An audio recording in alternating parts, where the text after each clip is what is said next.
well, if this is 10 years, I might be looking at totally a new career path. I might want to do something totally different that I've never done before in my life. Hi, my name's Devon. Today I own several multi-million-dollar companies. We started with $5,000 in a credit card. I don't know the easy way. I only know the hard way.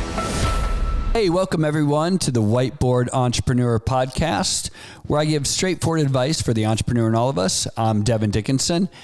And today I want to talk about recognizing the season of life that you're in, especially as it goes to, as a result to goal setting and burnout and time horizons, because this is difficult, I think, for a lot of us. And a lot of times we end up with burnout and we end up with bad decision making because we don't necessarily take the time to recognize the actual season that we're in.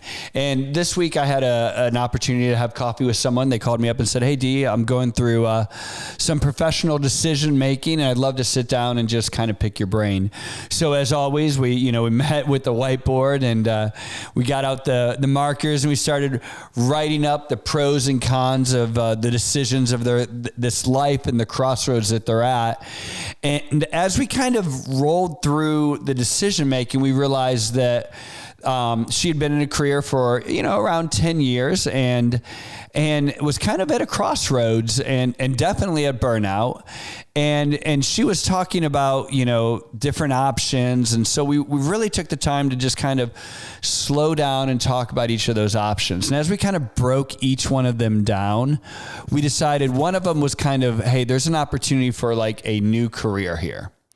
The other opportunity was kind of staying kind of put where she was, and just kind of resetting her mindset with that particular job. And the third one was kind of going back and doing something that she had done before. And we realized, each one of them had their pros and cons as we put them up on the whiteboard. And, some were better than others. Some were more hours. Some were more money, blah, blah, blah. But the biggest factor that we realized as we were missing when we were asking all of these questions was we were missing what was the time horizon that she had and what season of life was she in and was she going to go into?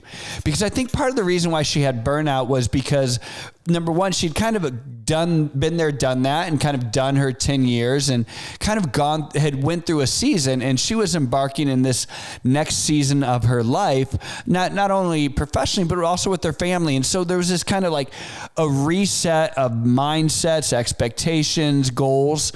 And she had not taken the time to kind of reflect on what season am I going into, and then how does that affect the decisions that I want to make. And so as we started talking about it, I said, is this something that, do you picture taking this next position? Is that going to be like a 2-year gig for you? Because as we talked through that, it kind of became obvious that like, hey, if this is just 2 years, I ought to probably just stay exactly where I'm at right now, reset my mindset, reset my expectations, reset my time horizons, and take that burden off. And all of a sudden there was kind of this like, actually, I could do what I'm doing right now if it was just for 2 years. And actually, I'd be pretty excited about it. And I could buckle down and grind and I'll crush this thing. Now, it was another answer totally when I said, wait, is this something you want to do for 10 years? And then, we kind of pondered upon that and sat back and, kind of re-looked at those 3 different options. We're like, well, if this is 10 years, I might be looking at totally a new career path. I might want to do something totally different that I've never done before in my life. And so that was a pretty unique answer as well. It was refreshing. And then I kind of came back and asked her one more question just because I like to complicate things. And I said, well, what if it was a 5-year horizon? What was interesting in that question is that the 5-year horizon was like, what, actually, if it's 5 years, I wouldn't want to do this because this is a real grind and it's too, it's this kind of only something I want to do if I'm going to put my head down and grind. But if it's 5 years, that's not long enough for me to go and want to get a new career and learn something totally over again. But if it's 5 years, maybe I would like to go back and do this thing that I did before, but do it a little bit differently. And then all of a sudden you could just kind of see like the relief in her face. And I really felt like during that meeting, that was like, that moment where he kind of had breakthrough and was like, wow, this is pretty cool. And you could see like all three of those were great decisions, but it depended on the time horizons. And then I really started thinking about how that affects our life, because I was challenged by another story that I want to tell you about. And it has to do with these horizons, because what I think happens in our life is that we don't go into our decision making, whether that's putting a business plan together or whether that's picking a career path or taking a promotion or choosing a plan of study, whatever. I don't think that we ever go into it with real set time parameters and horizons, because my parents, when they made a decision, that was it for 30 years. So when you picked a job at 19 years old, for my parents, that meant, 30 years from now, you were doing that same job. Well, my generation was not quite that, but we were definitely taught you don't bounce around, right? Like there's no bouncing around. And now this next generation is definitely like, hey, I want to try a little this, little that, little this, little that. And again, like we always think, our parents thought what I did is wrong. I think what the next generation is wrong. Listen, there's no right or wrong here, but it's just be an awareness of where we're at. And so, but when we make our decisions, we have to know the type of person that we are. Are we making an eternal decision? Are we making a decision for, 2 years? Are we making a decision for 5 years? Are we taking this promotion that's going to move us to, across country? And if so, how long are we doing that for? What are our time expectations? What are horizons? And so the question that was posed to me, we were talking about a person at one of my companies. And one of the operators called me and was talking about this person, and they said, hey, what did you think about that hire that was made, several years ago? And I'm like, that was a great hire. That person's done a great job. And they said, all right, I have another question for you. If we were to repost that job today with the needs of the job that we have today, would you hire that same person? And I said, absolutely not. We'd hire somebody different.